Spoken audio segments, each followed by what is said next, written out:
Friends, उम्मीद है आप लोग सभी अच्छे से होंगे। तो आज मैं आप लोगों को क्लास 10th का मैथ एपी से चैप्टर को लेकर आया हूँ, जिसमें क्वेश्चन नंबर 1 में 4 सवाल है। क्वेश्चन नंबर 1 का 1, 2, 3, 4 जो काफ़ी इंपॉर्टेंट क्वेश्चन है। तो इस प्रकार के सवाल में काफ़ी बच्चे प्रॉब्लम हो रहा है, फँस रहे हैं। तो मैं वही क्वेश्चन को लाता हूँ जो मुझे लगता है कि बच्चे को देना काफ़ी ज़रूरी है। काफ़ी अच्छे क्वेश्चन है। तो मैं आप लोगों के लिए एक्सरसाइज 5.1 का एनसीईआरटी बुक का 5.1 का क्वेश्चन नंबर 1 का 4 क्वेश्चन लेके आया हूं, जिसमें पहला क्वेश्चन आपका कह रहा है कि प्रत्येक किलोमीटर के बाद का टैक्सी का किराया करा क्या, जबकि प्रथम किलोमीटर के लिए किराया 15 रुपया है और प्रत्येक अतिरिक्त किलोमीटर के लिए 8 रुपया है। तो करा दिखाया या एपी में है। तो सिंपल है, यहाँ पर आपको लिख देना है सॉल्यूशन। यहाँ पर आपको कहा जा रहा है कि प्रथम किलोमीटर के लिए किराया 15 रुपया है। इसका मतलब है फर्स्ट जो है, जब वो 1 किलोमीटर जाता है तो 1 किलोमीटर जाने के बाद उसका जो किराया गाड़ी का वो कितना है, 15 रुपया है। और कह रहा है कि प्रत्येक अतिरिक्त किलोमीटर के लिए 8 रुपया, यानी कि आगे जो वो 2 किलोमीटर की दूरी तय करेगी तो उसको कह रहा है क्या कि मान लीजिए फर्स्ट किलोमीटर चला तो वो 15 रुपया है। अब आगे किलोमीटर जो भी तय करेगा उसको 8 रुपया इंक्रीज होती जाएगी, सॉरी डिक्रीज होती जाएगी, उसमें जुड़ता चला जाएगा। तो यहाँ से क्या हो जाएगा, 15 + 8 हो जाएगा और ये आपको जुड़ करके कितना हो जाएगा, ये आपका हो जाएगा 23 रुपया। उसी प्रकार जब हम 3 किलोमीटर का निकालेंगे तो ये आपका हो जाएगा 15 + 8 + 8 और ये आपका जुड़ करके हो जाएगा 31 रुपया। उसी प्रकार निकालेंगे 4 किलोमीटर का तो आपका हो जाएगा 15 + 8 + 8 + 8। जब इसको हम ऐड करेंगे तो ये हमको निकल जाएगा 39, यानी कि 39 रुपया। तो अब यहाँ से क्या करना है, इस प्रकार आपको निकाल लेना है, दिखा दे रहे हैं।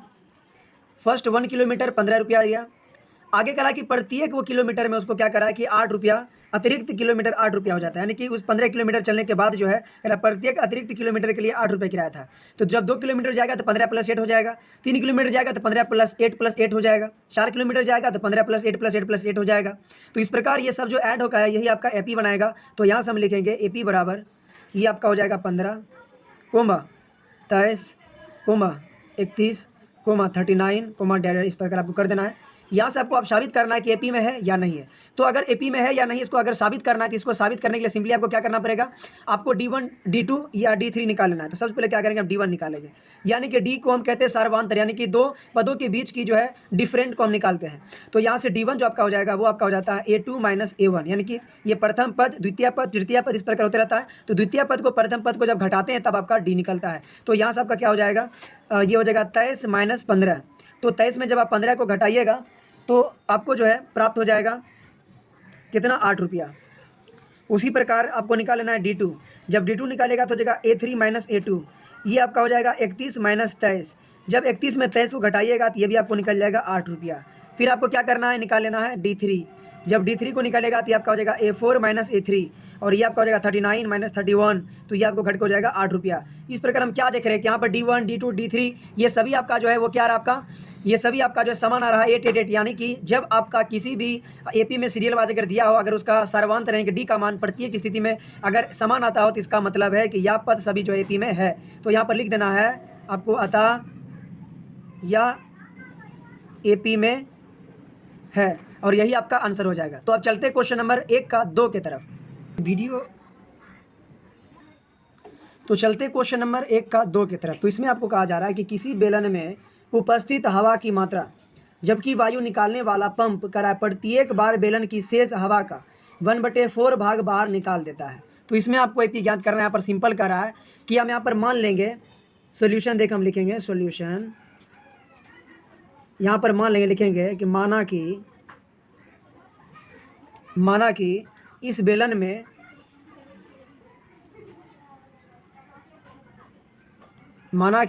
में एक यूनिट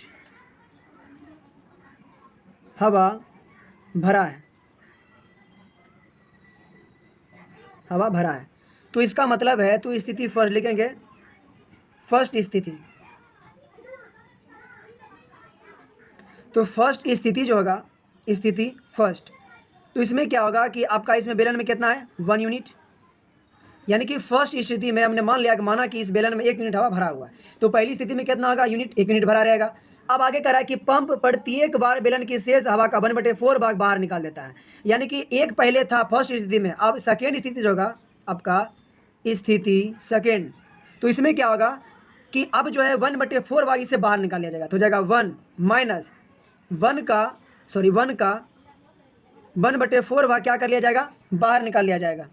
तो ये आपका हो जाएगा 1 माइनस 1/4, एलसीएम आ जाएगा 4, तो आपका हो जाएगा 4 माइनस 1 यानी कि बराबर 3/4, यानी कि सेकेंड स्थिति में कितना आ गया 3/4। तो नेक्स्ट चलते हैं। तो अब चलेंगे स्थिति थर्ड। तो सिंपल बात है, फर्स्ट स्थिति में 1 यूनिट था, सेकेंड स्थिति जब हम आए तो क्या हो गया 1 यूनिट का 1/4 बार बाहर निकला, तो बच गया इतना। अब यहाँ पर जितना बचा 3/4 यूनिट, अब इसी यूनिट में क्या करेगा, यानी कि 3/4 यूनिट में 3/4 यूनिट का 1/4 भाग क्या किया जाएगा, बाहर निकाला जाएगा। तो क्या करेंगे 3/4 का 1/4 यूनिट क्या किया जाएगा, बाहर निकाला जाएगा। इसका इसमें घटा देना आपको। तो यहाँ से क्या आपका हो जाएगा 3/4 माइनस 3/4 चौके 16। तो यहाँ से जब हम एलसीएम लेंगे तो हो जाएगा 16, 4 चौक 16, तो 4 तिया 12 माइनस 16 खत्म हो जाएगा 3, यानी कि आपका घट का जाएगा यहाँ पर 9/16, ये आपका हो जाएगा। तो अब चलते हैं स्थिति 4। क्या चलेंगे हम, यहाँ आ गया। अब चलेंगे स्थिति 4। जब स्थिति 4 हम चलेंगे तो अब बचेगा 9/16 भाग। तो 9/16 यूनिट जो बचा हवा, अब इस यूनिट का क्या होगा, 9/16 यूनिट का 1/4 भाग बाहर निकाल लिया जाएगा। तो ये आपका हो जाएगा 9/16 और माइनस हो जाएगा आपका 9/16 चौके 64। तो यहाँ से जब आप इसका एलसीएम लीजिएगा तो आ जाएगा 64, 16 चौक 64, तो 9 चौके 36 और ये माइनस आ जाएगा 9।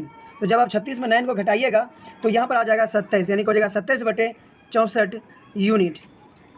ये भी आपका यूनिट था, ये भी आपका यूनिट है। तो इसका मतलब है ये आपका जो है, जब हम 4 स्टेप जब हम पढ़े हैं तो पहला यूनिट था 1, दूसरा 3/4 यूनिट, चौथा बच गया 9/16 यूनिट, और 4 स्टेप में हो गया 27, यानी कि 27/64 यूनिट। तो अब क्या करेंगे, अब लिख लेंगे एपी। अब क्या करेंगे, अब लिख लेंगे एपी बराबर। तो यहाँ से आपका हो जाएगा एपी बराबर, पहला था आपका 1 यूनिट कोमा, दूसरा था आपका 3/4 यूनिट, तीसरा आपका था 9/64 यूनिट, और अगला था आपका 27/64 यूनिट, सॉरी 9/16 आ गया, ये 9/16 यूनिट होगा। तो ये फिर इस प्रकार डॉट कर देना है। तो अब हमको प्रूफ करना है कि एपी में है या नहीं है। तो यहाँ से क्या करना आपको, तो यहाँ से क्या करना है D1 करना। D1 बराबर क्या होता है A2 माइनस A1। तो यहाँ से क्या हो जाएगा 3/4 माइनस 1, तो एलसीएम आ जाएगा 4, तो यहाँ हो जाएगा 3 माइनस, ये आपका हो जाएगा 4 एकम 4, ये आपका हो जाएगा -1/4। क्या हो जाएगा -1/4 आ जाएगा। अब हम चलेंगे D2। अब क्या चलेंगे D2 चलेंगे हम। तो D2 हो जाएगा आपका A3 माइनस A2। तो आपका यहाँ पर A3 कितना है, तो A3 है 9/16 माइनस A2 कितना है 3/4। जब एलसीएम लेंगे तो आ जाएगा 16, 16 खत्म, तो 9 माइनस 4, 4 चौक 16, 4 तिया 12, ये आपको घट करके कितना आ जाएगा, ये आपका हो जाएगा 9, 10, 11, 12, यानी कि -3/16 आ जाता है। तो यहाँ पर D1 आ गया इतना, D2 आ गया इतना, मतलब यहाँ पर D का मान जो सर्वांतर जो है ये डिफरेंट आ रहा है, अलग अलग आ रहा है। और आपको बता दिए पहले कि अगर D का मान अलग अलग आ रहा है तो वो AP में नहीं होगा। तो आपको यहाँ पर लिख देना है कि अतः यह AP में नहीं होगा। क्यों नहीं होगा, क्योंकि यहाँ पर D1 और D2 यहाँ पर सेम नहीं है, अलग अलग डिफरेंट बना गया, तो इसलिए IP में नहीं होगा। तो चलते क्वेश्चन नंबर 1 का 3 की तरफ। तो बाबू क्वेश्चन नंबर 1 का 3 में चलते हैं। तो क्वेश्चन नंबर 1 का 3 में करा कि प्रत्येक मीटर के खुदाई के बाद एक कुआं खोदने में आई लागत, जबकि प्रथम मीटर खुदाई की लागत 150 रुपया है और बाद में प्रत्येक मीटर खुदाई की लागत 50 रुपया बढ़ती जाती है। तो ये आपका 3 नंबर जो सवाल है ये आपका 1 नंबर सवाल के बराबर है भाई, तो इसको आराम से बना सकते हैं। यहाँ पर आपको क्या करना है, उसी प्रकार आपको यहाँ पर लिख लेना है कि प्रथम मीटर खुदाई का लागत, इसका मतलब है कि 1 मीटर खोदने में जो लागत लग रहा है वो 150 रुपया है। अगर 2 मीटर लागत करेगा तो यहाँ पर 150 प्लस 50 जुड़ जाएगा, क्योंकि यहाँ पर जो है 150 रुपया लागत 1 मीटर का हो रहा है। अगले करा प्रत्येक मीटर खुदाई की लागत 50 रुपया बढ़ती जाती है, तो ये आपका हो जाएगा आपका यहाँ से 200 रुपया। फिर क्या करेंगे, जब 3 मीटर अगर खोदेंगे तो 150 प्लस 50, तो यहाँ से आपको कितना हो जाएगा 250 रुपया, 250 रुपया। 4 मीटर की बात करें तो यहाँ से हो जाएगा 150 प्लस 50 प्लस 50 प्लस 50, तो यहाँ से आपका सीधे हो जाएगा 300 रुपया। तो इस प्रकार यहाँ से क्या करना है, AP आपको यहाँ से बन जाएगा 150, 200, 250, 300 डॉट, और इस प्रकार बना सकते हैं। यहाँ से आपको क्या करना है, D1 का मान निकालो, D2 का मान निकालो, तो हो जाएगा A2 माइनस A1, तो यहाँ से हो जाएगा 200 माइनस 150, ये आपका हो जाएगा 50। फिर D2 की बात करें तो हो जाएगा यहाँ पर A3 माइनस A2, तो यहाँ से हो जाएगा आपका 250 माइनस 200, तो ये आपका कितना हो जाएगा ये आपका हो जाएगा कितना 50। तो इसका मतलब है कि D1 D2 ये आपका सेम आ रहा है। चलो D3 भी एक निकाल लेते हैं। तो जब D3 की हम बात करें, आई एम सॉरी, तो यहाँ देख लेते हैं। तो जब हमने D1 निकाला तो A2 माइनस A1 बराबर 200 माइनस 150 बराबर 50 निकल गया। जब D2 की बात करें तो A3 माइनस A2 को जब घटाएं तो 250 माइनस 200 यानी कि 50 आ गया। जब D3 की हम बात करें तो यहाँ सबका कितना हो जाएगा 300 माइनस कितना हो जाएगा 250, ये भी आपका कितना निकल गया 50। हर एक कंडीशन में डी का मान यहाँ पर कितना आ गया 50। इसका मतलब है कि लिख देना है अतः या एपी में है। तो चलते हैं नेक्स्ट क्वेश्चन नंबर 4 चलते हैं। तो क्वेश्चन नंबर 4 का 1 में आपको कह रहा है कि खाते में प्रत्येक वर्ष का मिश्र धन जबकि 10,000 रुपये की राशि 8% वार्षिक की दर से चक्रवृद्धि ब्याज पर जमा की जाती है। तो आपको पूछ रहा है कि एपी में है या नहीं। तो यहाँ से आपको क्या करना है, लिखना है पहले सॉल्यूशन। तो इसका सॉल्यूशन ये है, यहाँ पर आपको जो है मूलधन जो दिया हुआ है वो आपको दे रखा है 10,000 रुपया, और यहाँ पर क्या किया है दर की बात करें तो ये आपको दे दिया है 8%, और समय की बात करें तो ये आपको दे दिया है 1 वर्ष, 1 वर्ष दे दिया। तो आपको पता होगा कि ब्याज बराबर क्या होता है। तो ब्याज बराबर आपका होता है मूलधन गुने समय गुने दर और बटे क्या हो जाता है 100।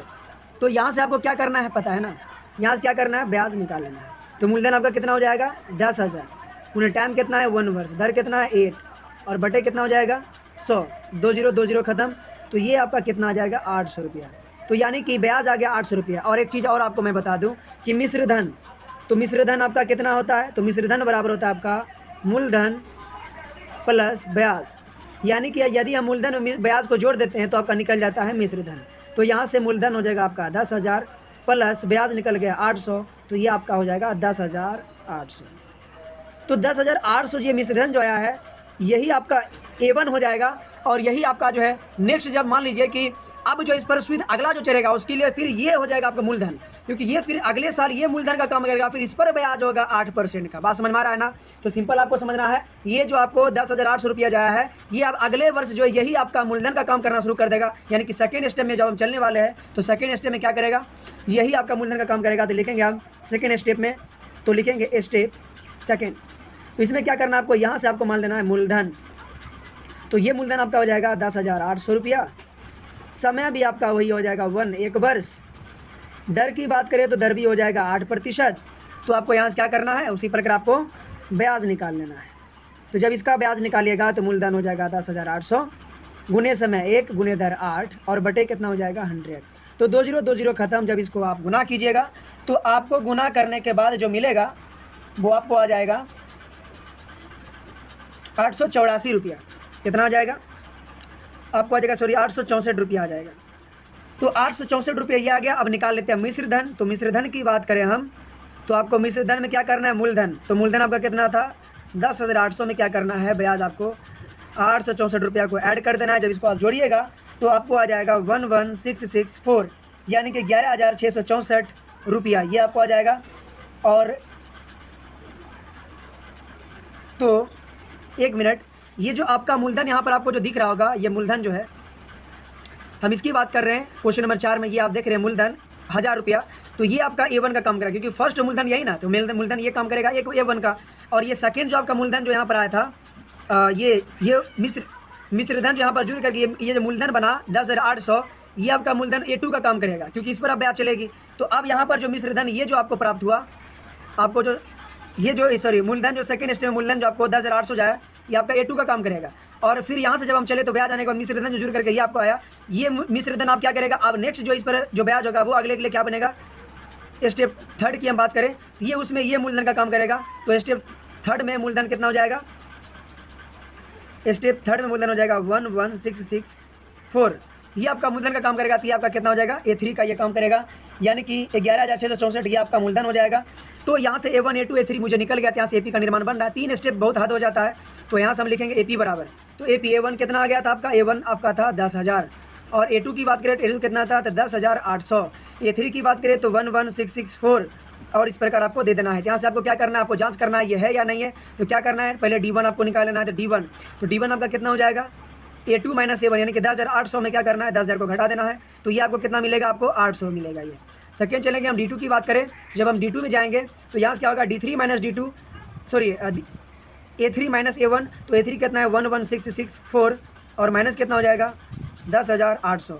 जब इसको हम घटाते हैं तो घटाने के बाद मुझे जो मिलती है वो मिलता है 864। तो कहने का मतलब है कि यहाँ पर D1 आया 800 और D2 आ गया 864। यहाँ पर D1 D2 में डिफरेंट दिखाई दे दिया, और जिस AP का जो सर्वांतरण D का मान अलग अलग आ जाए वह कभी AP में नहीं हो सकता। तो आपको यहाँ पर लिख देना कहता है या AP में नहीं होगा। तो मैंने आज क्वेश्चन नंबर 1 का जो एक्सरसाइज 5.1 का चारों क्वेश्चन को मैंने डील किया। अगर आपको वीडियो अच्छा लगा तो प्लीज़ लाइक कीजिए, सब्सक्राइब कीजिए, अपने दोस्तों को भी शेयर कीजिए, ताकि आपका भाई आपके लिए इस प्रकार वीडियो हमेशा लाते रहें, ठीक है ना। और किसी भी चैप्टर से रिलेटिव आपको प्रॉब्लम कुछ भी होता है तो आप कमेंट कीजिए, मैं आप वो चैप्टर से या वो टॉपिक से रिलेटिव मैं आपके लिए वीडियो बहुत